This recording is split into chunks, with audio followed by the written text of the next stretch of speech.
The rooftop bar buzzed with energy as laughter and the clinking of glasses mingled with the backdrop of upbeat music. Strings of golden fairy lights crisscrossed above, their warm glow illuminating the crowd below.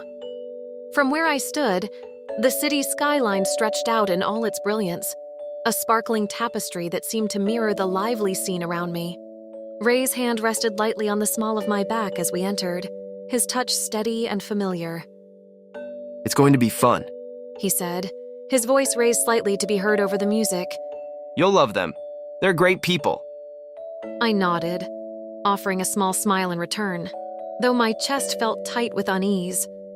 The idea of meeting his friends had sounded exciting in theory, but now that I was here, surrounded by strangers with shared histories I wasn't a part of, I felt like a fish out of water. As we wove through the crowd, Ray greeted his friends with an ease that only deep familiarity could bring. His smile widened as they clapped him on the back, pulled him into jokes, and caught him up on their lives. I stood by his side, nodding and smiling politely as introductions were made, but my mind wandered, seeking an anchor in this overwhelming sea of faces and voices. Joelle, right? One of his friends said, a woman with a warm smile and a glass of wine in hand. Ray's told us a lot about you. All good things, I hope, I replied, forcing a lightness into my tone. Oh, definitely, she said with a laugh. He's a lucky guy.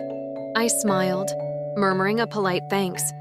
But even as I exchanged pleasantries, I felt a gnawing discomfort. These weren't just Ray's friends. They were his world, a part of his life I had yet to fully understand or fit into. And as the evening wore on, that realization settled like a weight in my chest. At some point, I drifted away from the group, finding solace near the edge of the rooftop where the noise felt less invasive. The view of the city below was breathtaking, the lights shimmering like a sea of stars. But even that beauty couldn't ease the tightness in my throat. For a Pisces like me, connection wasn't just about proximity or shared laughter. It was about depth, about feeling seen and understood. And tonight, I felt like an outsider looking in, unable to find my place in Ray's world. The sound of footsteps approaching pulled me from my thoughts. I turned to see Ray, 2 glasses of soda water in hand, his brows furrowed slightly.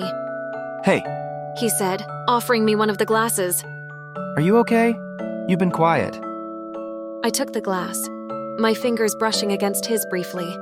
I'm fine, I said, though the words felt hollow even as I spoke them. Just needed a breather.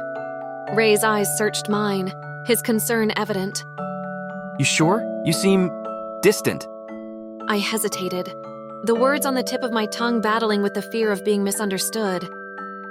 Finally, I said softly, I guess I feel a little out of place. Your friends are great, but it's hard to keep up. I'm not used to this kind of energy.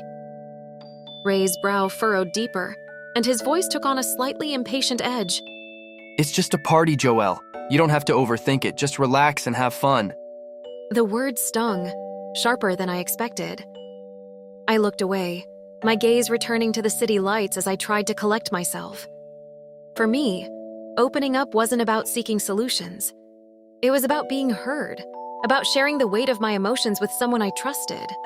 But Ray's response felt dismissive, as if my feelings were an inconvenience. The car ride home was heavy with silence. I stared out the window, watching the lights blur as we passed, my thoughts swirling in a storm of frustration and hurt.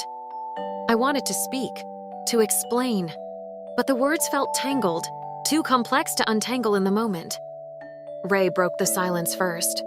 Joelle, he said, his voice cautious. Are you upset about the party? I don't know what else I could have done. I turned to him, my voice soft but tinged with sadness.